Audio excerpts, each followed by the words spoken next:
প্রথমেই যে গ্যাজেটটির সাথে পরিচয় করিয়ে দেবো সেটা হলো মোবাইল জয়স্টিক। না, এটা কোনো হাই কোয়ালিটি গেমিং জয়স্টিক না। এটা ছোট দুটি কন্ট্রোলার যা টাচ স্ক্রিন মোবাইলের স্ক্রিনে সেট করতে হয়। আমরা অনেকেই টাচ স্ক্রিনে গেম খেলার সময় গেমের দিকে নজর দিতে গিয়ে ঠিকমতো গেম কন্ট্রোল করতে পারি না, কারণ কন্ট্রোলার স্ক্রিনের ভিতরে থাকে আর পুরোটা স্ক্রিনই সমান, তাই স্ক্রিন আর কন্ট্রোলার আলাদা করা সম্ভব হয় না। আঙুল ফসকে কন্ট্রোলারের বাইরে চলে গেলে আসলেই গেম খেলা অনেক কষ্টকর হয়, যা আমার নিজের সাথেই ঘটে। জয়স্টিকগুলো স্ক্রিনের কন্ট্রোলারের উপর সেট করলে জয়স্টিকের মাধ্যমে সহজেই কন্ট্রোলার আলাদাভাবে ফিল করা যায়, আর এতে করে গেম খেলতে অনেক সহজ হয়। জয়স্টিকগুলোর মাধ্যমে খেলে প্রথমে আনকমফোর্টেবল লাগলেও পরেই জয়স্টিক দিয়ে খেলেই কমফোর্ট ফিল হয়। তবে এই জয়স্টিক দিয়ে ছোটোখাটো গেম খেলা সম্ভব। হাই কোয়ালিটি গেম খেলার জন্য রয়েছে আরও ভালো মানের জয়স্টিক। পরবর্তীতে কোনো এক সময় সেগুলোর রিভিউ নিয়ে হাজির হব। এরপর যে গ্যাজেটটি রয়েছে সেটি খুবই গুরুত্বপূর্ণ গ্যাজেট। গ্যাজেটটির নাম মোবাইল এন্টি থ্রেপ লক। আমি মনে করি এই গ্যাজেটটি সবার ব্যবহার করা উচিত, কারণ আমরা কেউই চাই না আমাদের শখের মোবাইল ফোনটি পকেট থেকে চুরি হয়ে যাক। এই গ্যাজেটটি মোবাইল পকেটে ম্যাগনেটের মাধ্যমে লক করে রাখে। লক করে রাখার জন্য ছোট ম্যাগনেটটি মোবাইলের পিছনে লাগাতে হবে এবং লক কভারটি পকেটে সেট করতে হবে, আর লক কভারে থাকা ব্লু কালারের দিকটি উপরে রাখতে হবে। মোবাইলের পিছনে থাকা ম্যাগনেটটি লক কভারের সাথে আটকে থাকে। মোবাইল সরাসরি টান দিলে বের হবে না। মোবাইল বের করতে হলে উপরের দিকে টান দিলে নিচের লকটি খুলে যায়, তখন নিচের দিকে ধাক্কা দিলেই লক কভার থেকে মোবাইল আলাদা হয়ে যাবে।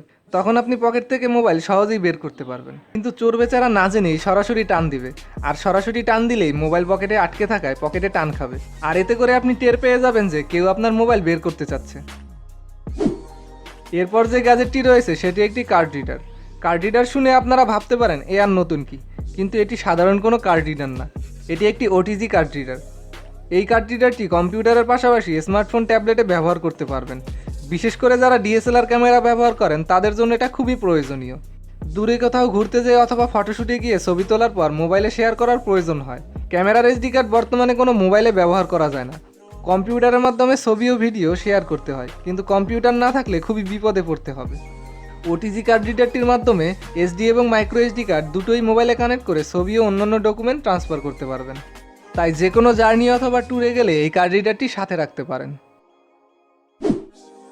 আপনার কি কোনো ডিএসএলআর ক্যামেরা নেই অথবা ডুয়েল ক্যামেরার কোনো ফোন নেই, কিন্তু আপনার ফটোগ্রাফি করার অনেক শখ, একটু ডিএসএলআর ক্যামেরার মতো করে ছবি তোলার অনেক ইচ্ছা? তাহলে এই মোবাইল জুম লেন্স এবং ক্লিপ লেন্স শুধুমাত্র আপনার জন্য। জুম লেন্সটির মাধ্যমে আপনার মোবাইলের নর্মাল ক্যামেরা দিয়ে ডিএসএলআর ক্যামেরার মতো ব্যাকগ্রাউন্ড ঘোলা করে ছবি তুলতে পারবেন।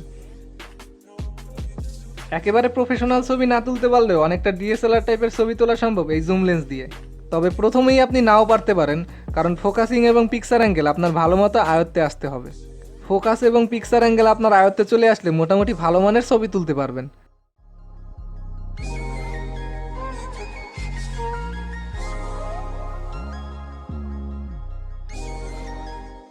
তবে এই ক্লিপ লেন্সগুলোর কাজ একটু ভিন্ন। মোবাইলের ক্যামেরা কোনো কিছুর বেশি কাছ থেকে ফোকাস করতে পারে না। ক্লিপ লেন্সে থাকা ম্যাক্রো লেন্সটির কাজ অনেক কাছ থেকে ফোকাস করতে সাহায্য করা। এই লেন্সটির মাধ্যমে অনেক ছোট ছোট বস্তুর ছবি তুলতে পারবেন, তাও অনেক প্রফেশনাল ছবির মতো। কে জানে আপনিও আমার মতো এই লেন্স দিয়ে ছবি তুলে ভালো ভালো ফটোগ্রাফারদের ওয়াও রিয়্যাক্ট পেতে পারেন। আর ক্লিপ লেন্সে থাকা ফিশাই লেন্সটি মূলত ওয়াইড লেন্স এবং সেলফি লেন্স এই দুইভাবে ব্যবহার করা যায়। অনেক সময় আমাদের একটু বেশি জায়গা নিয়ে সেলফি তোলার প্রয়োজন হয়, যাতে ভিউটা অনেক সুন্দর হয়, আর তাই আমাদের ওয়াইড লেন্সের প্রয়োজন হয়। ফিশাই লেন্সটি ওয়াইড হওয়ায় এই লেন্স দিয়ে বিশাল জায়গা নিয়ে সেলফি তুলতে পারবেন, যা দেখতে নর্মাল সেলফির তুলনায় অনেক বেশি সুন্দর লাগে।